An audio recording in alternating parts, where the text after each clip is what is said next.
It's that time, Friar Faithful. Time to discuss everything going on with the Padres. We've gathered the entire 97.3 The Fan crew together to bring you the most in-depth discussion on the Friars in our weekly Padres Roundtable, presented by San Diego Roundtable Pizza. Here's your host, Ben Higgins. Well, here we are, Padres fans, a little over 24 hours away from what will be, one way or another, one of the most consequential games in the history of the San Diego Padres, a Game 5 against the Los Angeles Dodgers in the National League Division Series. Welcome into our commercial-free Padres Roundtable, brought to you by Roundtable Pizza. It is Pizza Royalty, and I'm joined by almost all of the crew today. Tony Gwynn Jr., of course, went up with the team to Los Angeles for the game, but we've got Annie Heilbrunn. Good morning. At the end from Annie and Elston. Stephen Woods next to Annie. Hi, Benny. Craig Elston in the middle, his usual spot. Present. Chris Ello backing in for a second straight week. No vacation. And yours truly. Well, obviously it would have been nicer to come in having clinched the series last night, and we'd be looking ahead to an NLCS against the Mets, but that is not the story. The story is a Padres offense that has suddenly gone cold over the last 2 days at Petco Park, only scoring in one of the 17 innings in which they came to the plate, and not scoring in any of the last 15 innings in which they stepped to the plate. So, Annie, what do you diagnose as the Padres' offensive difficulties and some of the root causes here? I think it's baseball. They were better, slightly better against relievers during the regular season than they were the starting rotation. They have been better against the starters in the postseason, but they're seeing better arms in the coming out of the bullpen. So, to me, this is an offense that knows how to hit. They know how to score runs. They got to figure that out by Friday, yes, but I don't think that it's a chronic problem for them. Woods, is it more of who the Dodgers are throwing at them, or do you think some Padres offensive guys truly are struggling? Yeah, I think you don't like what you're seeing out of the top, certainly with Luis Arraez. I mean, he's hitting fly balls, and it's funny, man, because when he hits a fly ball, you know, he puts a beautiful swing on it, and it goes nowhere, because I think he swings the bat like 68 miles an hour when he does it, but it just doesn't go anywhere. And if he's not setting the table, it just makes it harder to scratch out those runs. He really is he needs to be more of an igniter at the top, or not be at the top. Craig, how do you view the Padres' offensive difficulties the last couple of days? Do we agree that they are offensive difficulties? Well, I mean, yeah, absolutely. And throughout the playoffs, the Padres have not scored once the starter leaves the game. They've had a great game plan against the starting pitchers. I think they've had really good luck rolling the dice in terms of who they've gotten. They didn't have to see Sale, so on and so forth. But the Dodgers bullpen is good. It's deep. It's varied. And last night, in one of the best managed games I've ever seen, Dave Roberts completely outmanaged Mike Schilt, ran circles around him, honestly, running in the right reliever at the right time, and the lineup was set up to give him perfect lanes to navigate, and he navigated it. So it's on the Padres to make an adjustment. Let me follow up with you there, Craig. You said Dave Roberts outmanaged Mike Schilt. I think Dave Roberts managed a heck of a game. Where do you feel like Mike Schilt went wrong in that game? Well, right at the start, of course. You should never start a starter on 3 days rest unless you absolutely have to. It's a losing strategy in Major League Baseball. It's proven over almost 3 decades of data since the wild card era, and especially in the modern game where pitchers aren't stretch out to throw 275 innings, don't start every 4 days. It's a drastic departure, but I'm sure it's going to come up later too, but you can't overload your lineup in a bullpen day to give the opposing manager a straightforward lane to say, first I make the move here, then I make the move there. And those were like blinking signs. Put in the lefty here, put in the righty there, and it was used to perfection. We'll get back to Dylan Cease in just a second. Chris, I want to give you a chance to talk about the Padres' offense, the lack of runs other than 1 inning over the past 2 days. Yeah, I just put some numbers on what Craig said. Of the 30 runs they've scored in the postseason, 23 have been against starters. So, they've done nothing. And, maybe they're spending a little too much time prepping for the starter. and not, able to put together the right game plan for a reliever. But I think ultimately it comes down to what Annie said. This is baseball. You're facing really good pitchers. It's not like the Padres were completely wiped out last night. They had 8 left on base. They had some opportunities. A couple of big hits could have changed that game around. It did not happen. Similar to game 1 when they had some chances at the end and it did not happen. So it's going to come down to, somebody hitting a long ball in game 5 and coming up with a couple of those hits. So, but this is Dodgers, man. They got great bullpen. Padres do too. And, so I'm not shrinking away from that. Yeah, Sarah's pointed out on our show that every Padre other than, I think, Kyle Higashioka had a hard hit ball. They did get 7 hits. They had base runners. And as, someone who watches a little less maybe emotionally attached to these games, he said, I didn't really see any offensive issues. That's just a baseball game where, that happens sometimes. And I go, I guess that's one way to look at it. I truly have been concerned about Jurickson Profar in the 3rd spot. I think someone tweeted after his at-bat in whether it was the 6th or the 7th inning. Is that like the 38th straight pop-up by Jurickson Profar? Yeah. And then he came through and actually had a really nice Jurickson swing in his last at-bat and lined one between 1st and 2nd for a hard-hit ball, advancing a runner, something we saw so many times over the course of the year. As a Padres fan, you kind of hope, all right, is that the moment that got him locked in? Is Arise getting a hit the other way and not hitting a pop-up? And, it was, fumbled a little bit at shortstop, but getting on base there. Is that something that can carry over into the next game? Because those are the 2 guys that I've had the most offensive concern. But even in this, we're concerned the Padres got shut out. They've scored, until yesterday, at least 4 in every game in the playoffs. They've won 4 of their 6 playoff games. That's a better winning percentage than they had in the regular season, in which they had the 2nd best record in all time. It really just comes down to tomorrow. If they win tomorrow, nothing is wrong in the Padres universe. Right. And if they lose tomorrow, everything is a disaster in the Padres universe. Of course. I mean, I was just thinking about that today, Woodsy, in terms of Game 4 NLDS 2024 is either going to be one of the most remembered games in Padres history, or we are going to literally forget it by Saturday. The minute the last out is recorded, if it's Robert Suarez or Tanner Scott, whatever, and you get that last out, you'll never bring it up again. Remember when we should have done this or we should have done that? It'll be over, and you're on to the Mets. And it's the absolute agony and ecstasy of this game that we all love much. I think we should overreact a little bit more to it. Don't forget, this is the first time the Padres have been shut out since the first game after the All-Star break. Yeah, that's right. Yep. And as soon as that happened, they won, I believe, 7 in a row. Can we do it again? All it's going to take is 7 in a row to put us in a really nice position right now. I like Up that. 2-0 in the series. That's right. I'm here for you. Let's do it. Yeah. So, Craig, you mentioned Dylan Cease. You were vociferous before game 4 that it was not a good idea to start him on short rest, and clearly it didn't work out for the Padres. However, Annie, do you think that Dylan Cease's struggles had to do with the short rest, or is he just someone who has not performed well in big games, and if they had waited until tomorrow and started him, is it perhaps would have been an even worse time to see Dylan Cease struggling in a game 5? I mean, who can tell? It's hard to tell, right? Could it have been the 3 days? Only he might know that, or maybe he doesn't even know that. Maybe he isn't even sure because he's never done it before in his career. He had the velocity. I mean, he was definitely throwing hard. He just didn't have the command, and that is sometimes a first sign of, it can be a sign of arm fatigue or whatnot. But it was interesting to me. It was an interesting choice because you have a risk with the 3 days for sure. He didn't have his best start on Saturday against the Dodgers. They touched him then, got to him last night.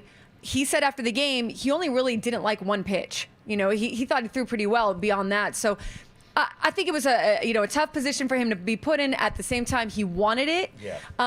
I had said all week I thought you'd go with Martin Perez, and the reasons being that he's got the postseason experience. He has won a World Series. He's a veteran. You let him go out there. You let him try to at least get through a few innings, and then you kind of structure a bullpen game maybe kind of similarly to what the Dodgers did. You're working your high leverage relievers in and out of the game, but I know that's easier said than done. And look, the Dodgers are really good against lefties, so there's reasons probably why they didn't want to go that route, but they had to make a decision here with what they were going to do, and they had to kind of ride with it. Well, and the offense really bailed Dylan Cease and Mike Schilt out big time. 100%. Well, that's the They thing, like, absolutely 100%. bailed You could 100%. change them both that out. decision, but the offense didn't score, so who cares? Sandy Koufax on Yeah. the mound, Tom Seaver on the mound, Right. Madison Bumgarner I know, in you his know, prime. exactly. You know, like they bailed both of those guys out. If you can't get a run across the board, it doesn't. It's moot. I'll say a couple things about Dylan Cease. Number one, I do like the fact that he, if we believe the stories that we heard,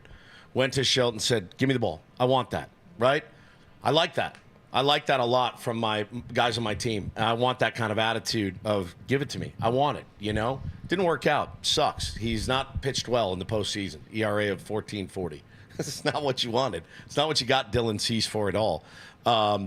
There is something to be said too for going out and setting the tone. And when you look up and it's 3-0, you're like, all right, well, there goes the tone. Thank you. There goes the tone. The tone is gone. So I think while we can say that they were bailed out by the lack of offense last night, it's also up to the starting pitcher to absolutely set the tone. It just didn't happen. Craig, we've seen other ace-type pitchers struggle in the postseason. Clayton Kershaw is one who struggled for a long time. Great regular season pitcher struggled in the postseason. What do you think in terms of what really was the cause of Dylan, and has been the cause of Dylan Cease's struggles? It was another thing that used to happen to Clayton Kershaw all the time in his early playoff career. They'd throw him on 3 days rest when he hadn't thrown on 3 days rest all year, and then he'd get hammered in a game, and then people said, well, this guy stinks. It's like one of the worst strategic decisions that you can see coming from a mile away. I talk about this all the time, and I've said it to everyone so they, to make sure that that I'm not second guessing. Like, if the Dodgers had started Yamo on 3 days rest, I would have been waving the flag saying the exact same thing. If I saw the Mets or the Phillies make that move, I'd say the exact same thing. It's a panic move. It's taking one of your strong things and making it weaker. Having said that, Dylan Cease, I think, is a bad matchup with the LA Dodgers. Yeah. Because he is a guy that does not have elite command. He has elite stuff. He demands chase. That's how he wins, is with chase. And he threw maybe 3 effective sliders in his 2 appearances to the Dodgers over this time because they don't chase out of the zone. And when he's not hitting the zone and he's not tunneling properly at the top of the zone, he's going to have a hard time succeeding. Can I also say he's made more starts than anyone in the big leagues? He's threw more pitches than I think all but 2 pitchers or something. He's top 10 in innings pitched. Like, he has done a lot for this team. Sure. There might be a little bit there too of just Well, and they've seen him. They've seen him. They've had success against him. So Can we agree, though, that Martin Perez is not, as Annie said, he's not a good matchup against the Dodgers? He's either. not, at all. but batting they haven't seen him 397. this series, Batting 397 off him, OPS 1100. But there was that one start, that meaningless start on Thursday. The psychological reason I don't like this move so much goes beyond the math. It's that you're telling a member of your starting staff who you've believed in You're not. that this guy over here who's tired is a better call than you. But you psychologically, definitely aren't trusting the guy anymore. I mean, they didn't use him at all. They didn't use him at all. I don't even know why he's necessarily on the roster. Like, they don't Correct. trust him right now. Psychologically, though, to the other side of that coin is what I was just saying about a guy walking into your office and saying, "I got us. Give me the ball." Didn't work. It sucks. It didn't work, and you see it so much in postseason baseball. Superstars that are no longer superstars when October hits. We've seen it a million times. And then you see also guys that maybe aren't the best matchups go out and pitch great games or have a 100%. great. Okay, if this is about matchups, then, Chris, is maybe it less about Dylan Cease versus Martin Perez and just saying, we want to save our best matchup, Yu Darvish, for Game 5 on a potential Game 5 on Friday. The guy who has had success against the Dodgers, who has the elite command to battle that lineup, the repertoire to mix it up twice in the same series and face that team. Is it more about just wanting to save Darvish for the next game as opposed to anything that had anything to do with Dylan Cease? Yeah, you read my mind. I mean, and I think you read Mike Schultz's mind, because I think that's what it ultimately came down to. If he didn't use Dylan Cease in Game 4, went with a bullpen day or did something different, and they lost, he would have had to go with Dylan Cease in Game 5. He could not have told Dylan Cease, his ace guy, Yeah, man. you know, we're going to skip you and go with Darvish. I just don't think he could put himself in that position. So he had to roll the dice with Dylan Cease. It backfired. There's absolutely no question about that. I tweeted that out today or last night, and that it backfired, and I got more responses than I've ever got for any tweet in my tweeting career. So I think a lot of people are kind of agreed with me, or either were vehemently disagreed but wanted to respond. But yes, I think they wanted Darvish for Game 5, and this was the only way they could do it. And it's so funny, too, because when you go to the other team, we talked about it a little bit this morning. They've got Yamamoto on regular rest. And in fact, their rest is one more day. He's got it. He's ready to go. Dave Roberts will not get crushed in the media tomorrow or Saturday if they end up losing that game if you don't start Yamamoto. I think Mike Schilt would have potentially, maybe, right? If you start Dylan Cease, who just didn't pitch well in Dodger Stadium. It's a weird situation. $325 million for a player, and Dodger fans are going, don't start him. Don't start this guy in Game 5. Please do not start him. I think Padres fans, I would have come in here Monday morning and been like, you got Dylan Cease. What'd you go get Dylan Cease for if it's not for a Game 5, right? I'd also like to crush the narrative of the Dodgers who have battled all the injuries. That would have been Joe Musgrove's game. Yep. Yesterday. Sure. I think everyone would have been supremely comfortable and confident in having Joe Musgrove on the mound yesterday. It's a big and the loss. Padres were only in that situation because of a major injury loss that put them at a disadvantage this time against the LA Dodgers. All right, so great bullpen game by the Dodgers, and a bit unorthodox in how heavily they leaned on some of their later inning guys early in the game. And I wanted to get the panel's thoughts on that because the Padres do end up going with a bullpen, more direction game at some point, if they move on, in another series when Joe's turn comes up again. Annie, would you like to see Mike Schilt go with a similar strategy and see guys like Jason Adam and Tanner Scott in the third and the fourth inning rather than saving them as most managers do, going with the lower leverage guys early and saving the higher leverage guys for later? Dave kind of dumped out, the kitchen sink at the Padres early in that game. Yeah, and he had them matched up. I mean, he just had them matched up in terms of when is the top of the lineup coming up? When is this guy going to, it really went to plan for him. And I think that's what works. So if Mike Schilt went that direction, I have no doubt Mike Schilt would be able to manage that sort of thing. He's shown that he obviously understands matchups and does a good job in the bullpen at managing the bullpen. So I would like to see it.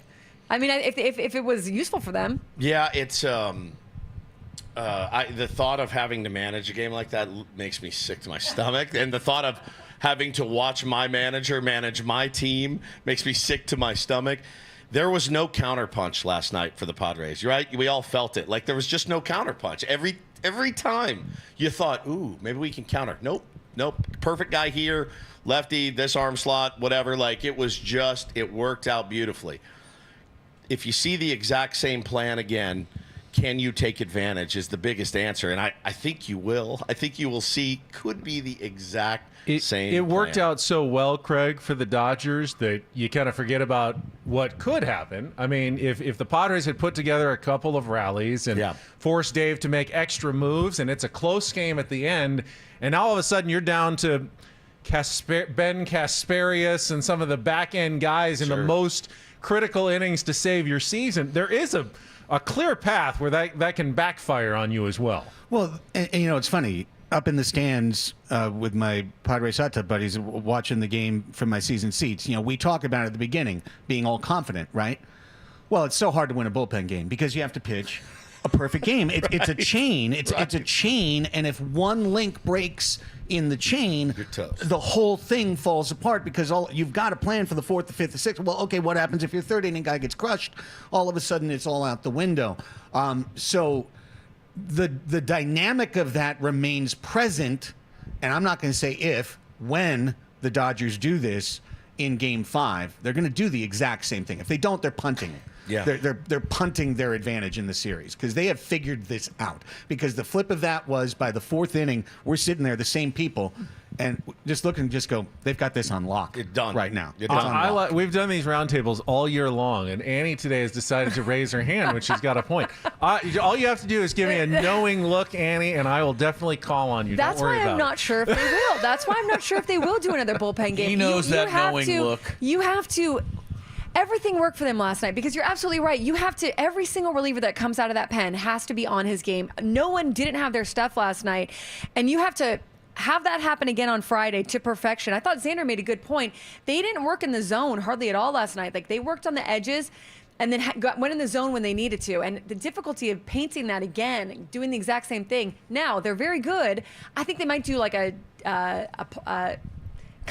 part of that, like a hybrid. derivation. What's the word I'm looking for? A hybrid. Thank you. That. You know, but if he goes with the exact same thing, I don't know. Which is, again, the hybrid, they're all hybrids. I mean, the plan can be Padres might go with a hybrid too. The plan can be the plan. If you go out and you get to Ryan Brazier last night, you're right, man. It's Kasparius and it's those guys. It's the kid that throws 104 that the Padres hit pretty well the other night. But they didn't have to do that, and that's the tough part. Mike Schultz talked all year about being what? Elite adjusters. It's so hard to be an elite adjuster when there's a new arm every single inning, right? But with the same plan in place, you get the feeling that it's going to go the same way. You got to adjust, and we got to see if they're elite adjusters or not. They have one chance to prove it. I also think, we keep crediting Dave Roberts. We had a brief discussion at the end of the show. You get the sense that the Dodgers, a lot of these instructions are coming from Andrew Friedman and above. And is this going to be a bullpen game? Who's starting in this game? It's a holistic approach. They call it holistic in San Diego. It's very holistic in San Diego as well. It is. Yes. It's very much in modern baseball. It's not just the Dodgers or the Padres, but it's an analytics department that feeds the front office. Aaron Boone's getting his info today. Yeah, right. that gives information down to the dugout. It's Chris, I know you're kind of shaking your head on it. That there's not a lot of gut managing. Chris loves analytics. Any time anymore. I mean, Mike Schultz still. As a straw man, Mike Schultz still analytics. has a gut, and he's talked about his gut sometimes and what it tells him. I don't know how freely he's allowed to use that gut, but he's got one, and he likes to use it when the mood strikes him. I just listening to everybody talk about the bullpen day and everything that went into it just makes me a little ill. Mm-hmm. The whole day, Why? the whole day of baseball made me ill. The Tigers did a bullpen game and they got a shutout. Yep. The Dodgers did a bullpen day and they got a shutout. If the Dodgers play the Tigers in the World Series and they go 7 bullpen games apiece, I think baseball, in my mind, will have blown up forever. There'll be a new rule by the time next season starts. It's very possible, and Craig's right, the Dodgers would be idiots not to try the exact same tactic tomorrow night. But I'm going to just cross my fingers that what John Smoltz has said over and over again turns out in Game 5, and that is if you pitch 8 different guys have to be good. Yep. It only is going to take one to be off, and I'm confident the Padres will find that one, I hope, in Game 5. It's our 97.3 The Fan Padres Roundtable, presented commercial-free by Roundtable Pizza. It is pizza royalty. All right, second guessing is obviously a big part of the job that we do. So this question is your second guessing question. If you could go back and change one decision the Padres have made from the first 4 games of this series, like one pivotal moment, something you would have liked to have seen them do differently, what do you think is that big moment, Woods, that you want to change? We talked about it a little bit during our show. Yeah, we did. There were a couple good answers. I won't steal them all. I'll say the Mookie walk 2-2. I kind of understood it after it happened and it was explained to me, but that was the one inning, other than yesterday's game, I thought really kind of got away from Mike Schultz and the Padres. But yeah, I mean, with Mookie Betts, who's not performed until the last couple of games, keep him on the ropes. You got him 2 strikes. Try to get him. I understood it. It was explained to me after. But I think you change that and see where your fortunes lie. I mean, they got you. They got you that inning, and it was the difference in the game. Craig, is it as simple for you as not starting Dylan Cease on 3 days rest? Does that change this? Do you think that changes this series at all? Because as we said, the offense kind of didn't perform. So would you go back and change that, or would you pick something else? Oh no, I mean absolutely. I would have started Adrian Morejon yesterday. Yeah. That would have been. He looked good too. That would have been the move, and it would have been our modified bullpen day to go after them. Kind of lane by lane by lane, and even with Teoscar in the 3. Yeah. Without Freeman, the gamesmanship that they employed a couple hours before the game. I still would do it that way. You've still got Muncy right there too. Yeah. It is a little different. But then again, they did a little gamesmanship too. So they did. But yeah, I mean, if it's I won't try and take 2. That'd be the one I would. That's the one. Chris, what would you choose to change? I would have put games? Jackson Merrill and Jurickson Profar in the first couple of rows of the outfield for the top of the first inning, because Mookie Betts is almost guaranteed to hit one just over the fence. Over the wall. So let's put an end to that idea. I don't have anything major beyond, I disagreed with the Dylan Cease move. I said so. It's over now. I'm surprised I haven't heard Woodsy say the following phrase: "We just got to flush it." Flush it, because I know it's one of his favorites. It's my favorite, and that's all you can do. All you can do. It didn't work. It backfired. I haven't had any major problems. There's been 4 great games. It's gone 2-2. Let's just see what happens now. I don't have anything lingering. Annie, any changes that you would have made? I really don't. I mean, if someone wants to take mine, go ahead. We talked about the pitching for yesterday, which could have been a change, but at the end of the day, the offense needed a score, so I wouldn't have changed the outcome of the game unless maybe it was a tone setter or something like that. But even the game that they lost in LA on Saturday was a close game. It was 7-5, right, or something like that. So, chance to win. Yeah. So the only one really was yesterday. So if anyone has another one that they want to take it. Somebody in our chat said you Darvish instead of Dylan Cease in Game 1. I mean, again, you got Dylan Cease for a reason, and it hasn't panned out yet. But yeah, that's one you could go back. It could pan out in a different matchup. 100%. It could pan out, in the next series. Yeah. If the Padres get there. If you get there, Cease can be a great asset. Well, we can't go anywhere without him. We can't go anywhere. Yeah, without you're not him. going to win the World Series if he pitches to a 14 ERA. No, there's no. You have no chance, especially with Joe Musgrove out. You Correct. can win. Obviously, you only need to win 4 out of 7 in a championship or a World Series, and you can have a pitcher not perform and still win that series. Sure. But when you lose a starter like Joe, and if you have a Dylan Cease who's not performing, you can't expect Michael King and Yu Darvish to be essentially perfect then for their 4 games. And now you got to go to Martin Perez and say, I trust you now. That's what makes this matchup.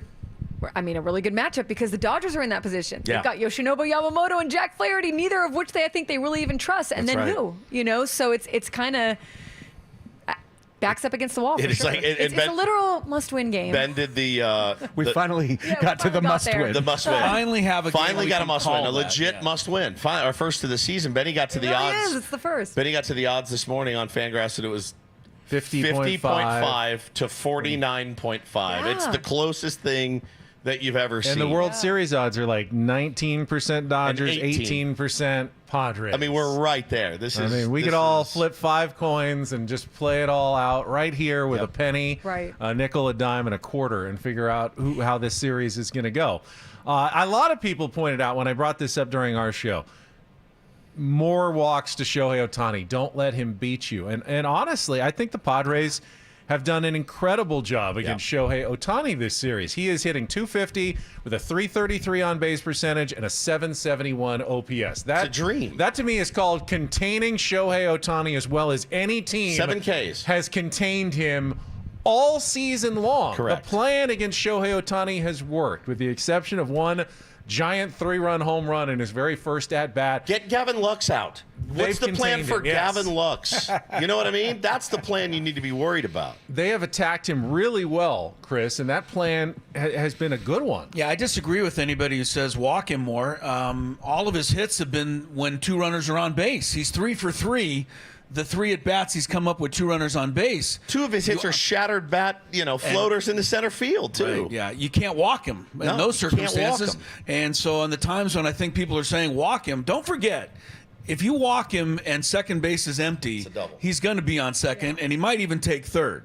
So I don't think you can walk him, and I don't think there's been a situation to necessarily pitch around him because, the hits he's gotten, there's been really no place to put him.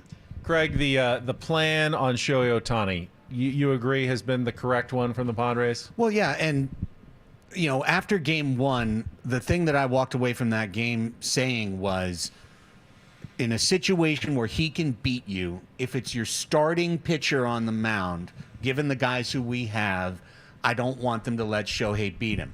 And since that game one, Shohei didn't come up in that situation again until last night. Right. His at bat against Cease the second time around. Second one. And of course we faced him and he got a hit. Single, yeah. And he got a hit and he got a run batted in. So you just don't want to let the field be set up for him to eat. And that's why stopping the 7-8-9 of the Dodgers, and really the 6-7-8-9 of the Dodgers, is the single most important thing for the Padres staff.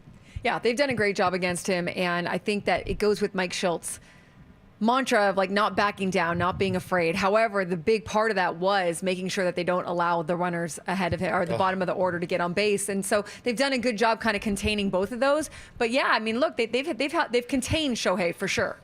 It's our Padres Roundtable, brought to you by Roundtable Pizza. It is pizza royalty. We'll get back to Padres Dodgers in just a second. I want to mention the rest of the playoffs quickly and throw the question out in the American League.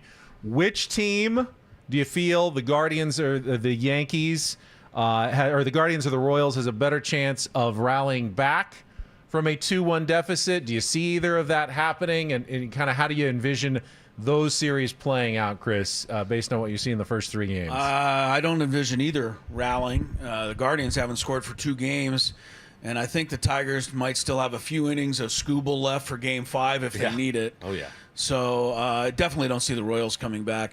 I like how it's setting up. I know we're all really down and out, and we should be today. It was a horrible party last night, one of the worst I've been to in a while. But if the Padres catered by Spiro or anything, I don't think so. No, or Roundtable. But yeah, I think if the Padres can advance, I think we're going to have a good chance at a World Series rematch against either the Tigers or Yankees. I think both will advance. Craig, how do you see the American League playing out? Just the exact same way that Chris said it, except I think the Yankees have just a garden path to the World Series. I truly do. I think the Yankees are going to be in the World Series. It's almost like it does. Fast forward. It does feel like the Tigers are on borrowed time every series, but I can't deny they're in a great spot now. They got a home game and a Scooble game, and they only have to win one of them now to beat what I think is a superior Guardians team in almost every way, other than ace pitcher. But they just haven't been able to get it done in this series, Woods. And if I'm a Cleveland fan, I'm really frustrated here because the path was there for your team to make a run this year, and you haven't been able to do it against a team you should have been favored to beat. Yeah, and you kind of pencil in 2 losses to Scooble, right? All right, we lose 2 games. We got to win these other 3. You got to figure out a way to win those. They had a chance to win the first one. They did. They kept it close with good pitching. They did. And, Boyd was fantastic in that game. And as far as the Yankees-Royals goes, Royals would not say they're down and out yet. They hit Cole really well the other day, and they got Cole today. It's not been the same type of big game guy. Aaron Judge has disappeared. I mean, again, we were talking about superstars in the playoffs. It's like, how in the world does this happen? But it's a different animal. Yeah. Not everybody's wired for Andy, it. I do think the Royals have the better chance of coming back. I mean, if it weren't for Giancarlo Stanton, this might be a very Royals-centric series at this point. He's kind of stepped up in Judge not getting things done and got these Yankees to the brink of the ALCS. Yeah, I think with the Yankees, it's hard because at any time they can ignite, Yes. and then they can be very dangerous, or at least dangerous enough to forge that path into the World Series. I would love to see the Royals. I would love to see the Tigers. Heck, I would even love to see, any of those guys make it, in terms of going the distance. If the Tigers did it and they did it so unconventionally, it would turn baseball upside down. Yep. Meanwhile, in the National League, we already know the other team in the NLCS. It is the New York Mets. So not knowing whether it's going to be the Padres or the Dodgers, how do you analyze the Mets and their chances, Chris, of now, making an improbable World Series run based on what you've seen and them taking out the Phillies in 4 games? Recent history tells us they're a lock to make the World Series. they would beat be the Brewers? they would be the third consecutive number 6 seed. Correct. To make the World Series out of the National League. That's And they beat the Brewers. unheard of. Yeah, so what was the stat? Every team that's ever Or you didn't have eliminated it. the Brewers in the Yeah. playoffs, They go has to the gone World Series. That's another one. It's like right. having Chris Martin on your team. It guarantees you to go to the World Series. Yeah, Padres would like a word. That Yeah. is Yes. that is a remarkable stat, but I put more stock in the number 6 seed, gaining momentum. With the Mets beating the Phillies yesterday, and we can only hope this continues for one more day, National League Division champions are 0-8 in playoff series the last 3 years. Not a single one has won a single series. The Padres need to keep it that way. Now, having said that, I saw the Mets coming, and I think we all did a little bit in the last few weeks of the season. They have had a bit of a magic about them, similar to what I've seen from the Padres all season long. And they have a one-guy show in Francisco Lindor that he's absolutely uncanny at the moment, right? Hit the home run to get them into the playoffs against Atlanta in the doubleheader. In the 9th inning, grand slam yesterday. He's been doing it all year. But I'm not concerned about the Mets because I'm not scared of any of their starting pitchers. And the Padres have shown the ability to jump on these guys early. And I think that would be the way that series might play out. Annie, as good as Lindor is, you kind of expect him to get some hits, just like you do with Otani. You're not going to contain him completely. I think it's Pete Alonso all of a sudden coming up with, finally, after not a good season, with huge hits. The 3-run home run in the 9th inning to win the wild card. Yeah. He got him started with the home run in game 3, I think it was, and that win as well. I mean, that's huge that Lindor is actually getting some support from Alonso now. Right, and Alonso has found a playoff pumpkin that he carries with him, so maybe that's adding to it. But no, I mean, look, for him to get hot at this time, which who saw that coming really necessarily, for sure is helping out this team and giving them also a little bit of extra mojo. And it's very similar, I think, to the Padres. And listen, with the Phillies losing, if the Dodgers lost, we're about to get inundated with articles and talk about changing the playoff structure and what's going on and everything. But if the Padres can advance and face the Mets, I agree. It's like the magical series. It's the magical matchup. I don't know how the Mets are doing it. The Phillies get cold in the postseason. We saw that last year also with the Diamondbacks. And the Mets have been able to ride this wave, but it's not like their pitching is they have good pitching. But look, I mean, Edwin Diaz, every time he gets out there to close out a game, you're holding your breath, right? Or is he going to be able to do it? So I think it's going to be a really darn good matchup if the two teams face each other. Yeah, the pumpkin, Grimace, Grimace. Tua girl. And by the way, Mets- Lindor hitting that huge grand slam and just dropping his bat, Dropping the bat. and Cold as running ice. around cold as ice. Like, Cold I as love ice. guys showing. I don't mind at all. I think it's fun when they pump their fists and they go to the clubhouse and have a good time. But that was an old school trot around the bases. I'm and I not liked mad it. about Lindor going old school. What drives me crazy is the 19 old school analysts who will then say, I wish everyone would do it the way I don't Lindor wish that. did. He No. doesn't celebrate I at saw all. that. Padres keep Were you doing what you're listening to doing. me when that happened? Chipper Jones yesterday was like, oh my God, he didn't even flip his bat. This is the greatest. No, I'm not saying that. I like what the Padres do. I think the Mets, though, also, you don't, the guys who are really key to them, you don't hear as much about. David Peterson and what he has done, flexibility out of, pitching. You Starting, can start, he closing. can relief, he can come in late. He has been one of the most valuable players in the postseason with what he's done. I don't think a ton of people even talk about David Peterson. I agree. Edwin Diaz shouldn't scare the Padres at all if they face him. They've had success against Edwin Diaz. But David Peterson kind of scares me if the Padres do end up playing the Mets. Yeah, there's a bunch of guys. They're a good team. I said it this morning. I don't think it's even fair to categorize them as devil magic right now, the way that they're playing. They're just playing good, solid, fundamental baseball at the absolutely most brilliant time of year to do so. It's not like they don't have stars. It's not like they're not the number one payroll in baseball. They are. I think the Dodgers are close second. But it's, I mean, they're getting hot at the right time. We talk about it every year. The renaissance of Sean Manaea. Yeah, Well, my gosh. that's where I wanted to go. I'm going to hit the was head, Ben, real quick. There's okay, bye. When you got to go, you got to go. There's a misconception as to. I'd like to go. Can we all leave? He'll be back. I'll go and leave Craig sitting up here. like, So let me tell you about Sean Mania for a couple of minutes. Believe me, we could not do a commercial-free Ben and Woods show. He can't make it an hour usually. I'm surprised he always does every week. This is like the first time. But regardless, Quintana, Mania, Peterson. Lefties. These are lefties that have me thinking, and all the way through on the other side of the bracket, Annie and I even talked about it on the show a little bit yesterday. It's like, what do you want? Because obviously you want home field advantage. You want to be the higher seed. All of those things are obvious. The Phillies are a tough team. Like, you don't want to face Bryce Harper and Aaron Nola and Zach Wheeler, et cetera, et cetera. But the Phillies haven't played well for 2.5 months. The Mets have played well for 4 straight months. It was beginning of June. Since then, they've had the best record in baseball. Yeah, I wanted a home field advantage, but I wanted the Mets to be forced to a Game 5 and be a little tired from cross-country travel. Now, I don't know what their plan is, but I would imagine fly to Orange County and then wait and go either south or north, depending on who wins the game, as opposed to waiting until late Friday night to take a red eye and come early. I'd get out here as soon as possible if I was the Mets. They're a sneaky loose team too. When they were in San Diego, they're very loose. They have their "Oh My God" song. They have their groom. Like they're just another bit. Yeah, I mean, another my right. goodness, But they're bits. just a fun kind of kind of another edgy team, just kind of like the Padres, where they have fun, they play. So it's going to be a good matchup if the two face each other. They can all come out here and stay at Jeff McNeil's place. Didn't he go to Long Beach State? He did go to Long Beach State. And remember, he has been working out in Arizona, and the word he hasn't played for a while, right? A month. Wrist or two? injury. They thought it was a season ender because they thought their season was soon to be over. Right. They're thinking he could be back for the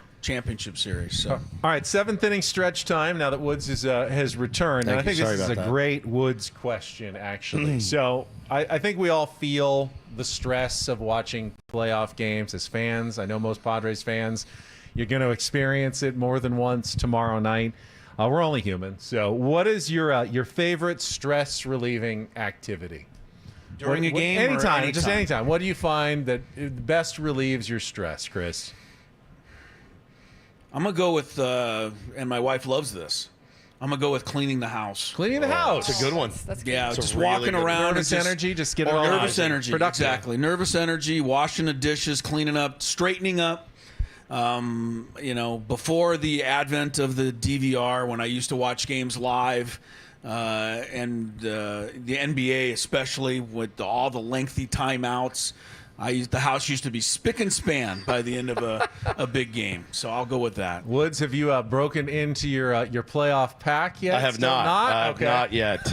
Woods, if you don't know, bought a pack of Marlboros before Yeah. the playoffs. Yeah. Okay, Mucho stress. The playoff pack. What are you, Mucho Don stress. Stanhouse now? They're in. I They're don't in know my. if he knows who that is. They're in my side drawer.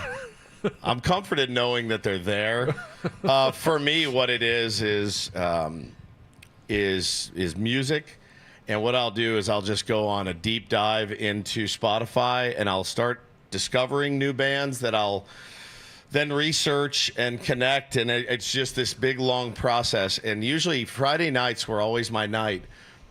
Long week, talking about the team. You watch the Friday night game, and then I would get very musical until about midnight, 1 in the morning every Friday.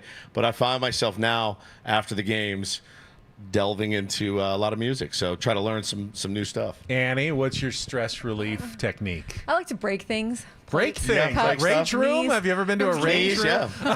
What are you, Walker Bueller? I just like to run around and break things. I have a little room where no, I'm just kidding. No, I like to go for a walk or a run or something like that. Like usually I gotta get out of the house and do something. Yeah, like take the nervous energy out of my body. Exactly. Snacking is a big one too. Yeah, I was going to say stress eating. Oh, God, stress eating is so Stress eating is dangerous. gnarly. So dangerous. In fact, yesterday, bless him, Bobby Cressy came by our seats, and he dropped off some of the pizza that was in the press box. And here's my answer, is pacing.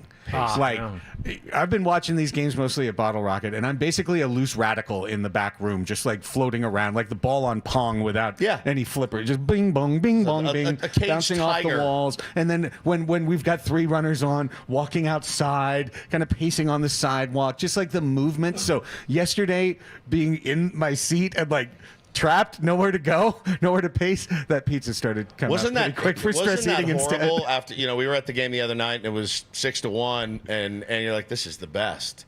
And then the grand slam happens at 6-5. And my buddy was in a row in front of me. He goes, every time I look back, you had your head between your legs and you were chewing on a bottle cap. Every time. So there'd be people standing. They're in there trying to get outs. And I'm like this. I'm looking at the ground going, I paid this much money to sit in. And we were right in the middle of the row. So we couldn't do anything. So I was just in the chamber the whole time.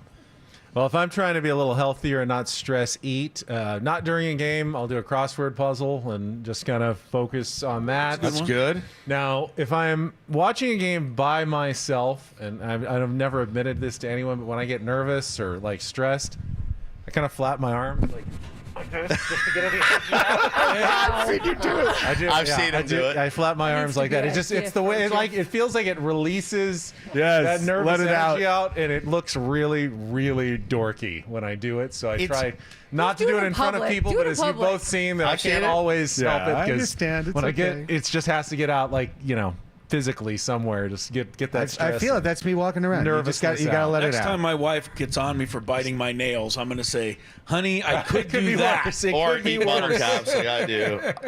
All right, we got about 10 minutes left here on the roundtable. Let's look specifically ahead to tomorrow. First of all, if you were Mike Schilt, what would be, if you're even inclined, to be the good old-fashioned shake things up / panic move before Game 5, the change that you would make ahead? Are you shaking things up or are you panicking? Well, if Which it works, one? if it Or are they works, both? It's only a shake-up if if it it works. works, it's a good shake-up. If it doesn't work, it was a panic move. That's an after-the-fact characterization. My Chris? shakeup would be to give Donovan Solano the start, even though David Peralta's been hot. I think Solano's better in the matchup against a bullpen day. Yeah. My panic move would be to take Jerkson Profar out of the 3 spot and put him 8th. I like that. One of each. Yeah, Craig? you just took it, and it's what I alluded to earlier. I think it's not even panic or shakeup; it's tactical. Solano needs to be in the lineup. He needs to be hitting 8th in the lineup. Cronenworth needs to hit 7th, and that is to reduce the lane, because yesterday Roberts was able to, starting at 5, go, okay, I got Merrills, I fade Bogarts, now I've got 2 left-handers, then I fade Higashioka, and I've got a rise. So we talked about it a little bit. If you're going to continue to play Peralta, I haven't understood why wouldn't Jake bat 9th as the reset and put Higashioka as the 8th and split up your lefty-righties at the bottom? I mean, obviously then you go lefty-lefty with Cronenworth and a rise back to the top. But something I consider, and something Woods and I talked about, was, do you have Fernando Tatis Jr. bat first like Shohei Otani bats first for the Dodgers, just to make sure that if it comes down to one last at-bat with your season on the line in Game 5, and you've got the 8-9-1 hitters coming up in the 9th inning, you want to make sure that you have every chance to get Fernando up as much as possible in that last game. I don't know if that's a shakeup or a panic move, Woods, but Well, I mean, look, if I was running the Dodgers, it would look different. I don't know that I'd have Shohei in the 1, but it's worked for them tremendously, and it certainly works for him. But their best hitter is 1. Our best hitter can be 1 as well. I feel like it works for them from an opponent's standpoint. I get nervous when the 7, 8, 9 hitters start coming up because I know Shohei's at 1. Right. Yeah, And I mean, wouldn't that work the other way as well? If you know Tatis What is if you at had 1, what if you had a rise doesn't- in the 8? Doesn't that the make 9? the 7, 8, 9 hitters all a little bit tougher to face? Yes. Like a little bit more pressure, knowing With Tatis coming up. instead of a rise coming up at 1, going, yeah, well, if I put 2 on, the worst is going to happen. He's going to get a single, And he may hit into a double play. Yeah, and he may hit into a double play. But if Tatis is coming up, it stresses, I think, the pitcher more at the bottom of the lineup. This is a late juncture. Stratomatically, I think you are right on to something here. Like, I'm trying to put it together in my mind. So now we're going to move everyone up 1, and we're going to pop Luis down to 9. And, geez, he's not hitting, so it makes sense. That would be a panic move. I almost guarantee you that Tatis would be chasing 3 sliders in his first at bat, and I'm back to exalt the team, accept the result. This is our team. I like it. I exalt like them. that. Exalt Annie, the team, accept the shake up result. / panic move for Annie. Yeah, I think I would just be willing to be unconventional with my pitching if I needed to be. You know what I mean? Like, and I don't exactly even know what that means, but if it's a game 5, it's a do or die. You could reset things. I mean, you have the day. You don't have a game the exact day the next day. So I would be willing to be unconventional with my pitching a little bit. Tanner Scott in the first inning. That's right, unconventional. Yeah. Right? Opener, and how about Billy Martin move? Put everybody's name in a hat and draw it out that way. Get ejected in the first Throw it inning. against the Mike wall. Schultz out there. Kick a little dirt on the umpire. See where that gets you. All right. Last question here. If we can spend the last 5 or 6 minutes bouncing it around. Obviously, someone is going to step up on one or both teams in Game 5, and their name will be written in playoff lore. Who is your pick to click in Game 5 of the National League Division Series, and why? You can obviously choose anyone from any team. I'm expecting a lot of Padres picks from this panel. No one's going to be mad. I really hope Teoscar goes off in Game 5. Right? Who's this Shohei guy that My you're talking pick to about? I click see is it. Tommy Edman. Image come up. So I'm thinking more Padres selections here, Annie. I'm going to go with Fernando Tatis Jr. He's an easy pick, obviously, because of what he's been doing this postseason. He's just been absolutely electric. And then he does well in Dodger Stadium. This is going to be an environment where, coming off of all the drama that they played with on Sunday and the fans there, what's it going to be like for them? And I think that he's going to go out there and, as best as he can, make sure that they realize that he's not backing down. So I'm going to go with him. Woods, I know if you're picking with your heart, I know who you want to be the guy who sticks it to the Dodgers tomorrow. You may 100%. I may surprise you. I want Jerks and Profar to bring me their heads. Not the That's guy what whose I jersey want. you To just pull the fire bought this alarm? week. Yeah, man. I want Jerkson, who's not playing well. Manny's not either, but I want Jerkson to bring me their hearts on a plate. That's what I want. And I think if one thing, they'll be pissed if it's Manny. They'll be real pissed if it's Jerkson. Yeah. There's so many He sweet trots off the field with possibilities that here, smile. Craig. Yeah. That's right. Is this a draft? Yeah, no, but No, you no, know no. what? You can pick someone who's because been I big. was going to pick Profar Yeah. along the lines of It he works has as a been draft, Mr. though. Relevant Yeah. all year, and he's not been relevant this series outside of the catch, and like this would be that time. Like he's come through in every big moment. But seeing as the other two, I'm going to just say Manny. I mean, Sure. it's Manny because it's Manny. With the storylines of the series, after the ball gate and everything, if Manny were to come and stick it to the Dodgers Would be in amazing Game 5 theater. in Dodger Stadium with that fan base that really has an irrational loathing of him. Did you hear Kershaw last night? No. They interviewed Clayton Kershaw after the game, and they said, "What do you expect in Game 5 from your fan base?" He goes, "I hope we don't have any, distractions and delays." He said, "And how do you think Manny's going to be received?" And he goes, "Like he always is. He's going to get booed, and he's probably going to like it." It was really good. It was a good answer by Clayton. Over under on whether he tosses a ball over to their dugout. lightly, I mean, very and lightly. what Very, camera, very what camera will be absurdly. focused on that? He's going to do it because he wants to. It's going to be Of course. absurdly lightly. Maybe like the Very- gentlest of like a bocce underhand ball. tosses if he ever has to I do think it. you got to try to get back under their skin a little bit. It clearly works for you, and it clearly bothers them. But I think we definitely have a couple guys that can do it. Chris, pick to click. You got someone new Yeah, I for do. us? First of all, I think we have certainly duly reacted to an 8-0 loss the way you would expect. But personally, and I think this goes for everyone, but I have the utmost confidence the Padres are going to go up there and win this game. I still think they're the better team, and I know it didn't look like it last night, but I'm going to lean on the fact that this is our time. And I do believe the Padres are going to win this game tomorrow night. I like it. Having said that, my pick to click is using a little what Craig's Dodger strategy against them. And if they go left-hander for 5, 6, 7, 8, the way the Padre lineup is constructed, the one righty who gets a swing there is Xander Bogaerts. Love it. I'll take him. All right, I like the analytics behind that one. I thought this over because I wanted to pick someone different from everybody else. No one's picked a pitcher. I mean, Yu Darvish is an obvious selection For sure. as a pick to click, but I tend to think that someone's going to have a big swing. I thought, boy, it would be poetic if Jake Cronenworth. I thought last night would be the real poetic night for Jake Cronenworth to come yeah. through. He never really had the opportunity. It would still be pretty poetic in Game 5, but who has been the catalyst ultimately, when the Padres have needed a lift and a burst of energy all season long with his youthful exuberance, his unbelievable confidence in what he's done with this team, I think Jackson Merrill will be my pick to click. Let's go. In Game 5 of the National League Division Series. He's already started writing his legend. Why not start writing the postseason legend? I mean, he had a home run earlier in this series at Dodger Stadium.